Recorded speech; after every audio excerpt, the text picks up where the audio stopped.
Assalamualaikum warahmatullahi wabarakatuh. Sebelumnya, perkenalkan nama saya Praja Perdana dari Prodi STI dengan NPM 2359201054. Di sini saya akan mempresentasikan tentang analisis kasus PT Indofarma ketika opini wajar menyembunyikan fraud terstruktur.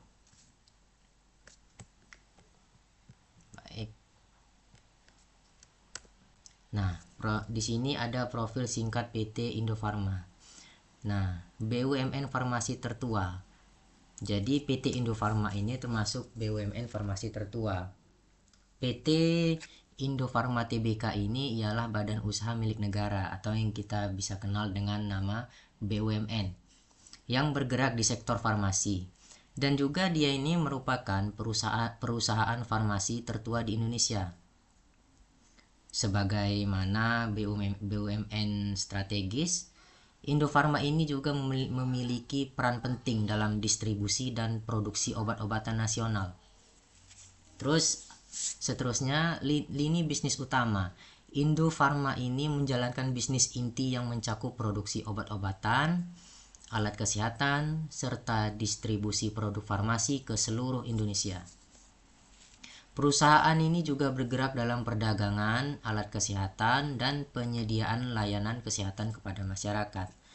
Status terbukanya, Indofarma ini terdaftar di Bursa Efek Indonesia dengan kode saham INAF atau INAF. Sebagai perusahaan publik, Indofarma wajib menyajikan laporan keuangan yang transparan dan akurat kepada seluruh pemangku kepentingan. Di sini ada ringkasan eksekutif kasus. Kasus fraud terstruktur di PT Indofarma Tbk terungkap sebagai salah satu skandal keuangan terbesar di lingkungan BUMN Indonesia. Fraud berlangsung selama 4 tahun berturut-turut. Namun ironisnya, auditor eksternal tetap memberikan opini wajar atas laporan keuangan perusahaan pada periode tersebut. Tahun 2020 sampai 2023, periode fraud berlangsung selama 4 tahun berturut-turut tanpa terdeteksi oleh auditor eksternal. Total kerugiannya sampai 371,83 miliar. Kerugian negara yang ditimbulkan ini akibat praktik fraud terstruktur yang di PT Indofarma. Selama 4 tahun opini wajar, auditor memberikan opini wajar selama fraud berlangsung, menunjukkan kegagalan deteksi yang serius. Fakta kritis dari opini wajar dari auditor diberikan selama fraud berlangsung, menandakan kegagalan sistem pengawasan yang serius. Seterusnya ada 3 modus operandi utama. Fraud di PT Indofarma dilakukan melalui 3 modus operandi yang saling berkaitan dan dirancang untuk mengelabui proses audit konvensional. Pengadaan fiktif, pembelian alat kesehatan dilakukan tanpa studi kelayakan yang memadai. Selain itu, perusahaan memberikan kredit kepada pihak ketiga tanpa memeriksa kemampuan bayar mereka, menciptakan piutang yang tidak dapat ditagih. Seterusnya ada manipulasi persediaan.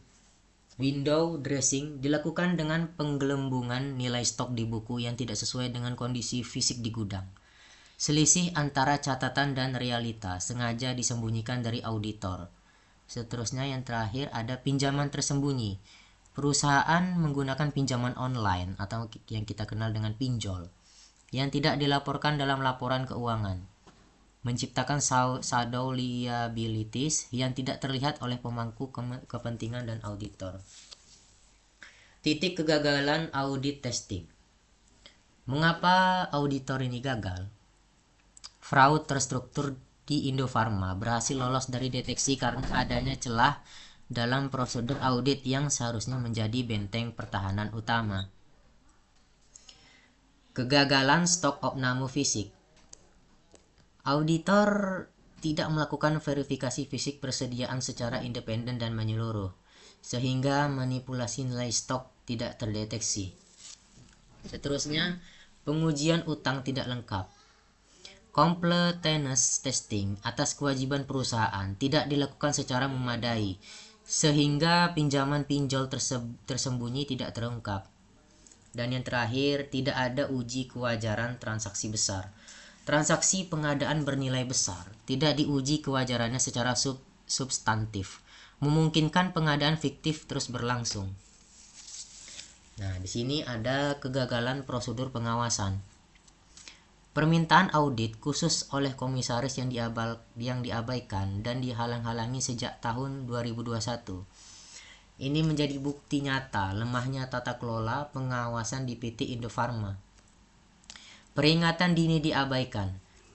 Komisaris telah meminta dilakukannya audit khusus sejak 2021 sebagai respons atas indikasi penyimpangan. Namun permintaan tersebut tidak ditindaklanjuti oleh manajemen. Hambatan sistematis. Proses audit khusus dihalang-halangi secara sistematis, mengindikasikan adanya upaya terkoordinasi untuk menutupi fraud dari pihak internal perusahaan. Kelemahan tata kelola. Kasus ini menunjukkan bahwa mekanisme checks and balance antara komisaris dan direksi tidak berfungsi efektif, memungkinkan fraud berlanjut selama bertahun-tahun. Dan seterusnya ada dampak nyata kasus. Fraud terstruktur di PT Indofarma memberikan dampak yang luas dan mendalam. Tidak hanya bagi perusahaan, tetapi juga bagi karyawan, pemegang saham, dan kepercayaan publik terhadap BUMN. Gaji karyawan tertunggak. Ribuan karyawan Indofarma mengalami keterlambatan pembayaran gaji akibat kondisi keuangan perusahaan yang memburuk drastis akibat fraud. Sebagian operasional perusahaan terpaksa dialihkan kepada pihak ketiga untuk menjaga kelangsungan bisnis di tengah krisis keuangan yang melanda. Anjloknya harga saham INAF. Harga saham INAF di Bursa Efek Indonesia anjlok tajam setelah kasus fraud terungkap, mencerminkan hilangnya kepercayaan investor terhadap perusahaan. Dan di sini terdapat pelajaran penting atau key lesson. Kasus PT Indofarma memberikan pelajaran berharga bagi profesi auditor, regulator, dan seluruh pemangku kepentingan di industri keuangan Indonesia. Skeptisisme profesional. Auditor wajib menerapkan skeptisisme profesional secara konsisten, tidak sekadar mengandalkan dokumen yang disajikan manajemen tanpa verifikasi independen. Seterusnya ada stok opname independen. Verifikasi fisik, persediaan harus dilakukan secara independen oleh auditor, bukan mengandalkan catatan atau laporan dari pihak manajemen perusahaan. Yang terakhir ada batas audit reguler. Audit reguler memiliki keterbatasan dalam mendeteksi fraud terstruktur yang dirancang secara sistematis. Diperlakukan pendekatan audit forensik untuk kasus semacam ini. Fraud terstruktur yang direncanakan dengan baik dapat melewati prosedur audit standar. Inilah mengapa skeptisisme profesional bukan sekedar formalitas. Seterusnya ini ada rekomendasi pencegahan. Berdasarkan analisis kasus PT Indofarma, berikut adalah rekomendasi strategis untuk mencegah terulangnya fraud serupa di masa mendatang. Pertama, ada perkuat komite audit. Seterusnya, kedua ada audit berbasis risiko, dan yang terakhir perlindungan whistleblower. Ketiga rekomendasi ini saling melengkapi dalam membangun ekosistem pencegahan fraud yang komprehensif di lingkungan BUMN dan perusahaan publik. Oke, yang pertama, memperkuat komite audit.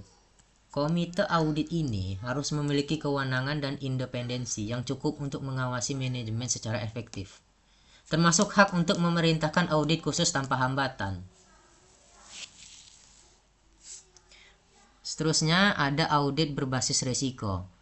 Prosedur audit harus difokuskan pada area berisiko tinggi seperti transaksi besar, persediaan, dan kewajiban tersembunyi yang rentan terhadap manipulasi. Yang terakhir ada perlindungan whistleblower. Sistem pelaporan pelanggaran yang aman dan perlindungan hukum bagi whistleblower merupakan elemen krusial untuk mengungkap fraud dari dalam organisasi. Kesimpulan dari ini adalah kejujuran seorang auditor harus melampaui sekadar dokumen di atas kertas.